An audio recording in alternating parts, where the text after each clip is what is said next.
The porcupine quills firmly attached to the metal, we are able to get a reading with our laser measure.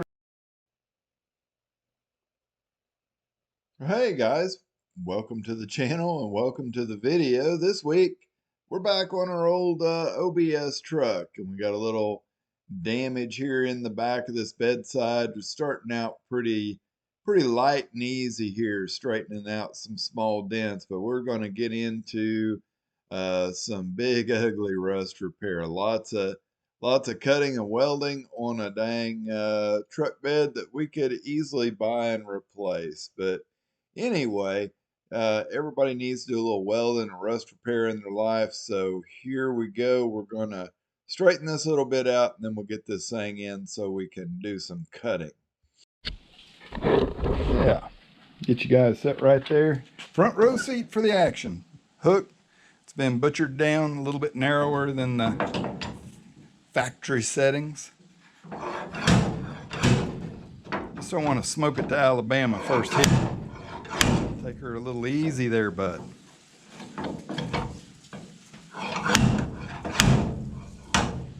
Okay.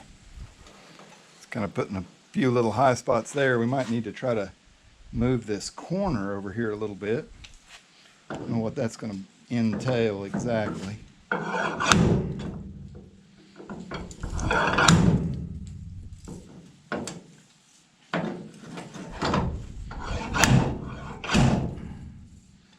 Okay, we got her. Get a hammer.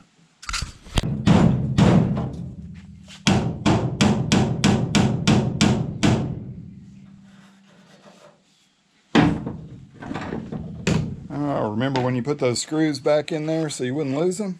Yeah, now take them back out so you can test fit your light, homie. See what we end up with here. Before, I had to use a hammer almost. I was afraid I was going to break the taillight. So this isn't as bad. It's still, you guys up here, still got a little bit of a point right there, needs to come in. I think that'll just naturally come back out, but yeah, not too bad for as ugly as what it was. She still fits a hair tight.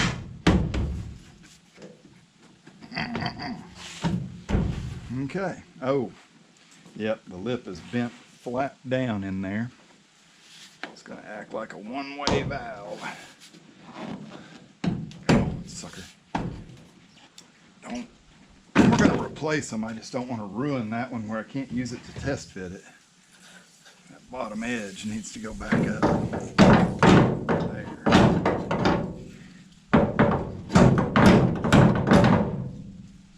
Where was it? It was right there, wasn't it, guys? That's not too bad. I need to get right in the very point of this, so we'll probably have to use the old stud gun for that. It's a little distorted on the inside here around a spot weld. I'll show you.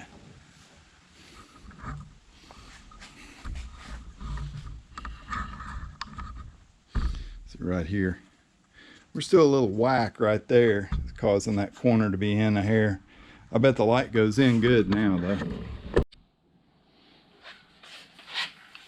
Alright guys, so next piece.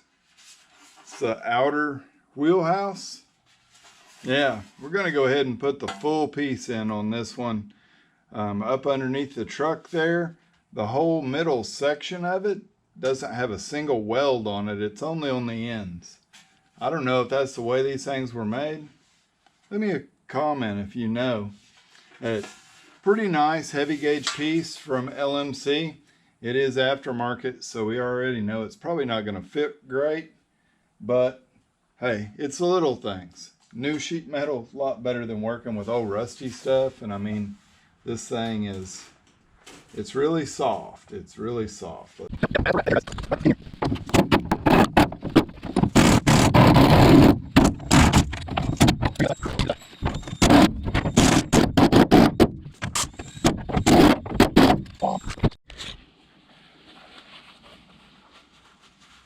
Yeah, you guys better get all your safety gear on for this one. Just going to cut down right below where the outer wheelhouse connects. cut through, follow the body line around. Yep, just got to do it.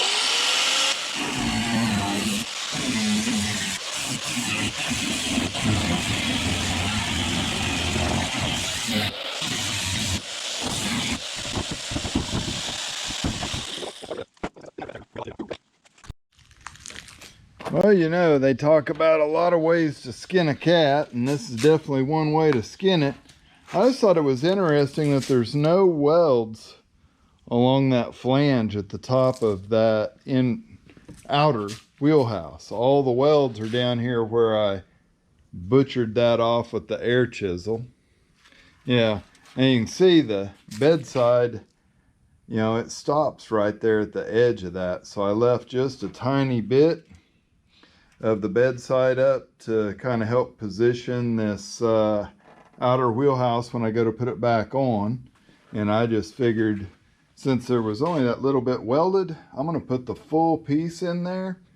I was going to make a little section joint, but it's not even worth messing with it. Just put the whole thing in and go.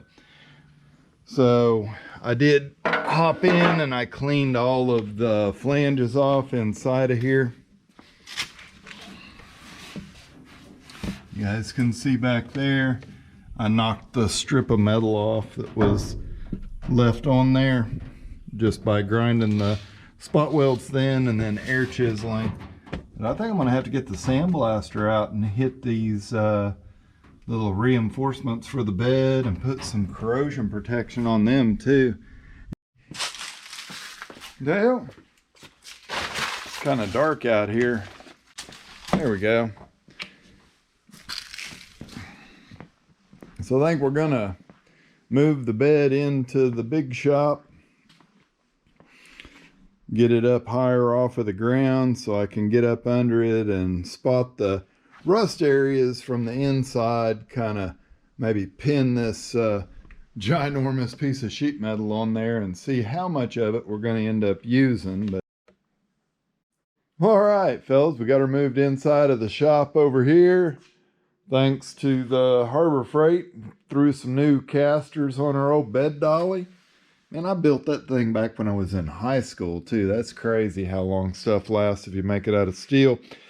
So I've got the back of the bed facing this way on my patch. The front of the bed's out there. You can see inside of this green tape. That is the material that we are going to use. Yeah, and I've got it like drawn off here, kind of a general idea of how much sheet metal I'm going to replace on this bedside.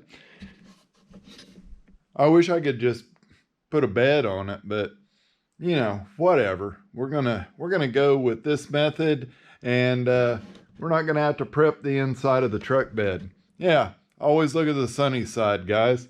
Yeah, I have got everything cleaned up. Maybe you can see a little bit of the corrosion on the back side there. It's not terrible, but there is some rust. So if we get up this high, we're completely away from that. We can do a good job of rust proofing this from the inside, since most of that bed is reasonably accessible, and it'll live a long time. I am using more of this, and the part that I really hate is cutting across that body line, welding it, and having to finish that out. That is going to be a pain in the butt, but I'm trying to get out of as much of this corrosion as I can. And there's a bunch of damage here. There's also a bunch right here. I'm going to rough all that out before I weld that new piece in and get it as straight as I possibly can. There's also one ding up here that I'm going to straighten while I've got good access to the inside of that. Yeah, other than that, it's just a little bit of worky and a whole lot of cutting. So that's our next step. Oh yeah. So, cutting. Lots of cutting, almost lined up with my dotted line, but it's still bigger than what it'll end up. I've got a good overlap here where I can come in and just cut, get them to butt together nice. I got this edge overlapped to get my body line to line up here. Coming in, body line is lining up pretty good up here.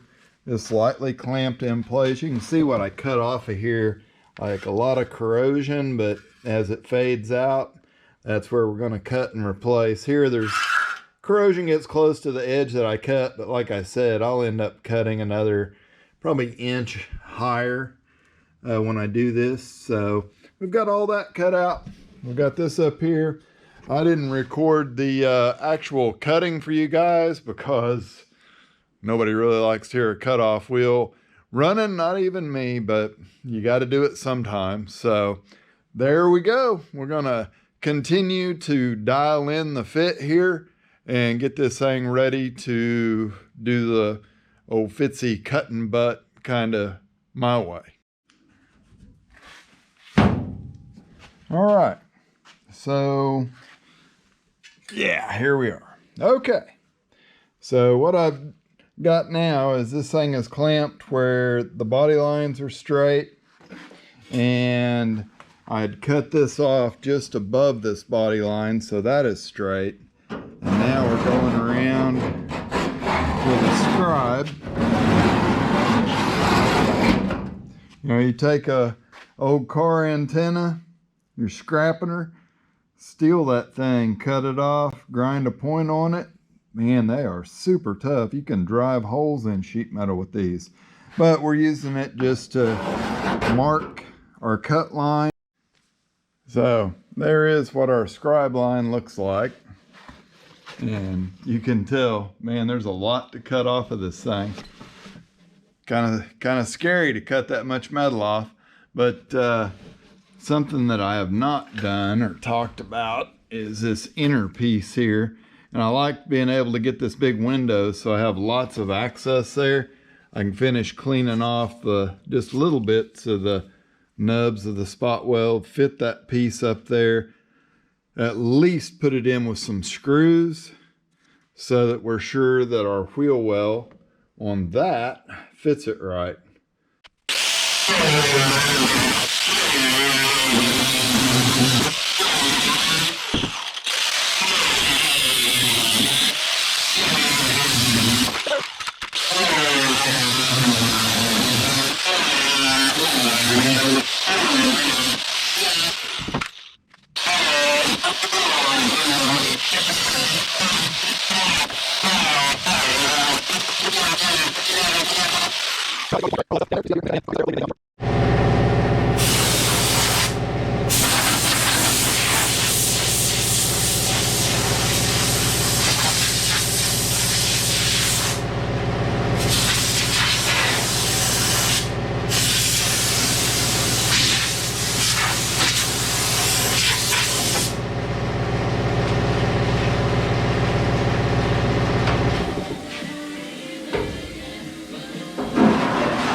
All right, after all that cleaning, we kind of got things set up in here where we're pretty happy with it. I'm still on the fence whether I'm going to cut and butt or if I'm going to use a flanging tool and flange that. And it's only lapped maybe 1/8 of an inch, so not bad at all. I got the corner back here lined up really nice. This body line here lines up nice. I don't like this, but it is what it is. We're going to have to deal with it. Back here, I tried to section out past where this body line naturally comes down to make the filler a little easier to work. I definitely want to butt weld that. This is already set up to butt weld here, but I think for the long run down the middle of this, I'm going to get the flanging tool out and crimp that thing, and then it is what it is, you know. We're going to have to use some product, which we were anyway, which this thing already had in it. So I'm going to clean stuff up a little bit, kind of sit back, think about it, make sure that the flanging tool is what I want to use. All right, outer wheelhouse is in there, kind of clamped in place. I fitted up my bedside piece and it goes in pretty good, man.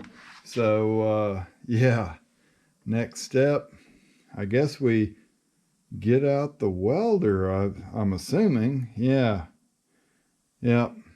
Let's flange this thing first. Hopefully we don't screw up too much.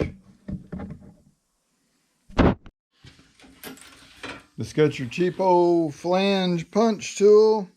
You are kind of limited in how deep you can flange or punch off into something with this, but it works.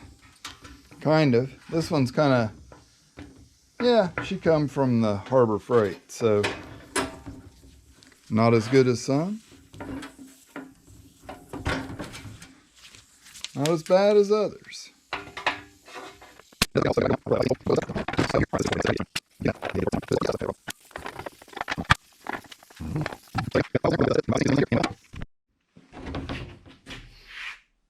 Anybody else break the point off of every step drill bit you have?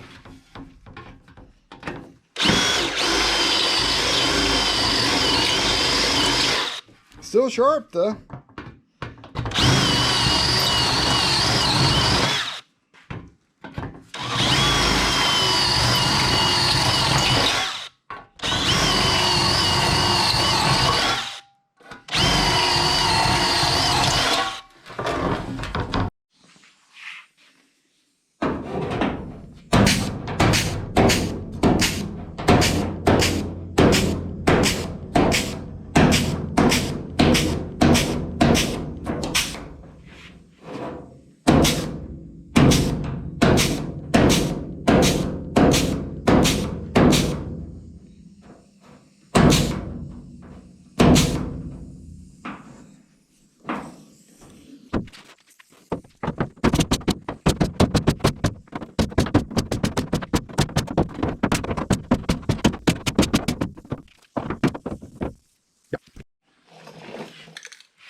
So it's all cleaned up back in here. Hang on, you guys are dirty.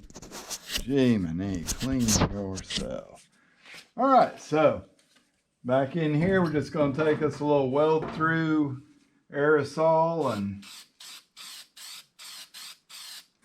I've ground that and cleaned everything up to bare metal that's going to be covered by my part. And we're going to coat it with this and yeah, let that dry a while so we can weld on it and not blow up. All right, fellas, here we are. Got the inner or outer wheelhouse and our sheet metal piece.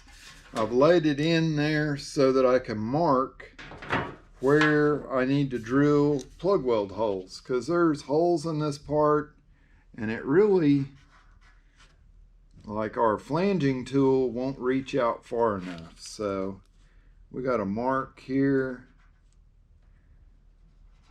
And I just put a couple of welds in each flange. It's going to be plenty strong enough. Go through, give them a little marky mark, and then we'll drill those with an 1/8 inch hole. And I'll come back and open it up with a 5/16 so that I get a nice fat. All right, I look at my old part. You can see the gap in between the bedside and the wheelhouse there. Pretty good sized gap. This side, the flange, I thought maybe this one was too big because that part fits way in it, but what actually is happening is the wheelhouse is right out at the edge of that flange. So we need to kind of make sure that we don't drill our holes where they're going to be in that gap. Like if I drill where those marks are, I'm not going to have anything to plug with. So I think I can use a pair of dividers and just come off of this flange and like change it up so that it's, you know, not too close to one edge, not too close to the other, kind of right in the middle. And I can do that, and it'll leave a little scratch on our panel here. That'll give us a line to go off of where to drill our holes and not miss. So let's do that. We'll just run that dude right there. Man, that seems close to the edge. Okay.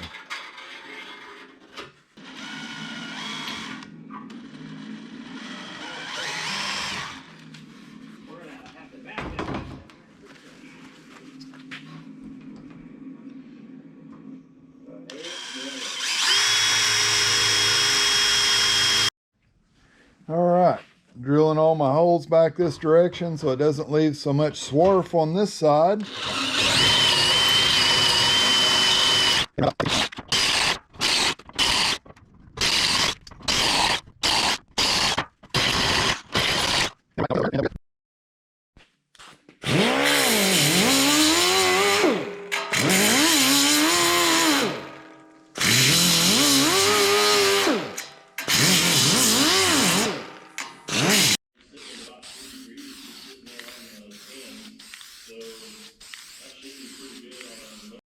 Alright, so we put a little bit of some gray looking color on here to better match the E-coat inside of that truck bed.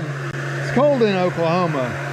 95 degrees 3 days ago, and this morning it's 33 degrees. So we got our dryer out here trying to hurry up and dry this stuff up because, hey, I'm ready to weld this thing in. Alright, so first place we're going to tack is right here on this corner. She's lined up nice and crisp there. Figure that'd be a good start point, as long as we can keep everything from slipping around. It's in there really good.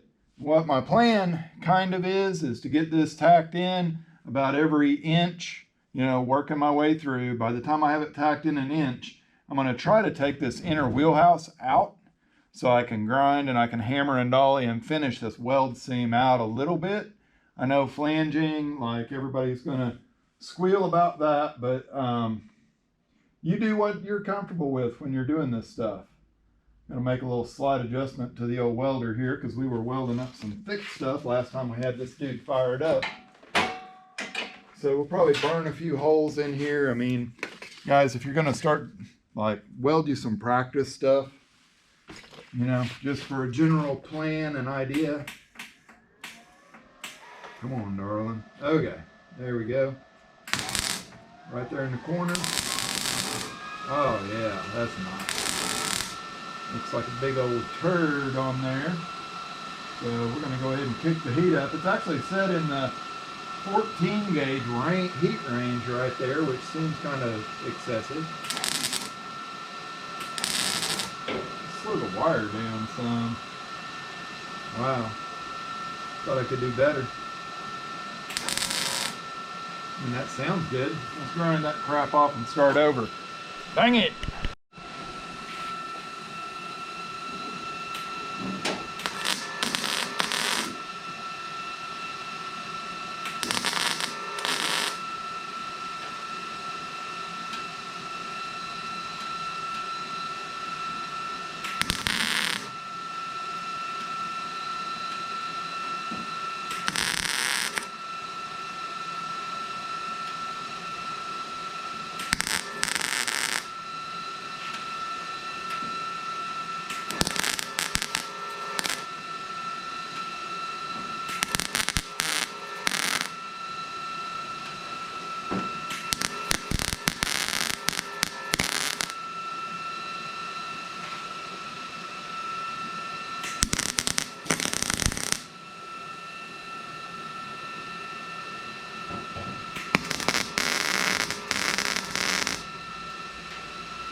All right, there's you.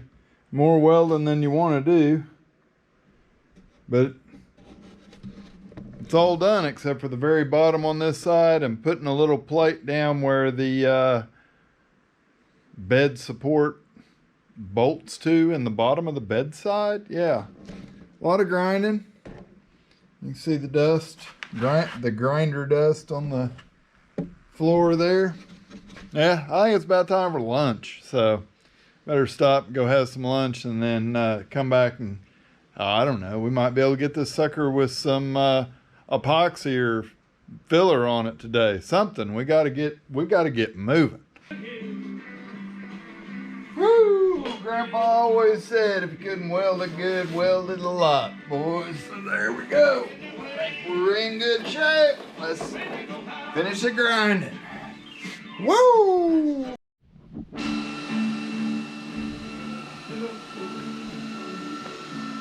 Kind of smoky coming out of the old shop.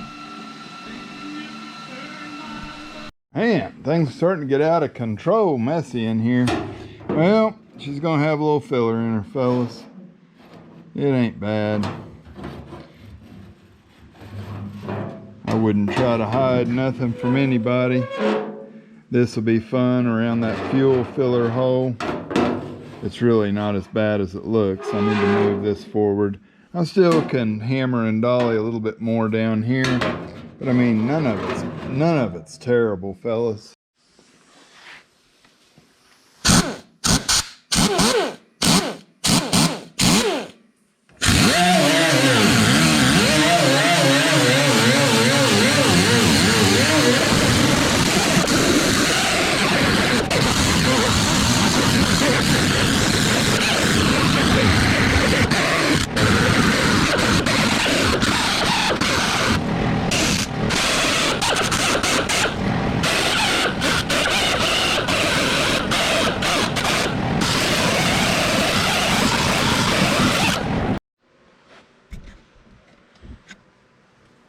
The porcupine quills firmly attached to the metal, we are able to get a reading with our laser measuring device to see just how close our metal is to being flush. I know you like it, you just wanna have fun. Out fixing the rust, beating the dents out of your Z71.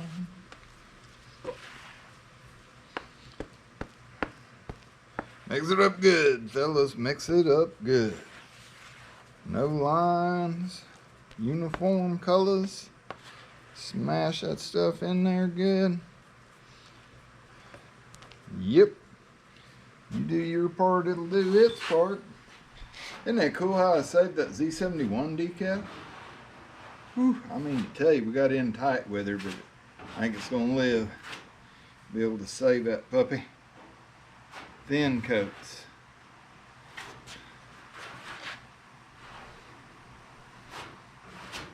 That's all it takes. Gotta have the gumption to get out in the shop and get her done.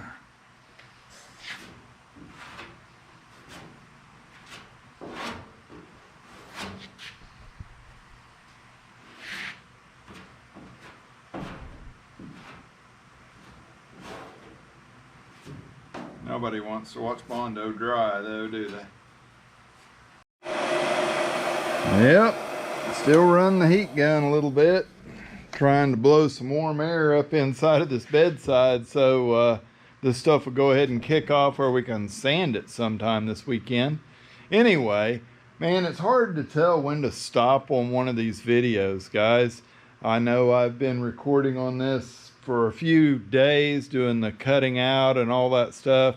And it's just, I can only work little bits here and there, so I have to work when I can on these projects and then, you know, do Hogshooter life the rest of the time. So tough to know when to quit. I have made some pretty good progress. I've shown you a few tips, Guys, I appreciate you watching my videos. I really do.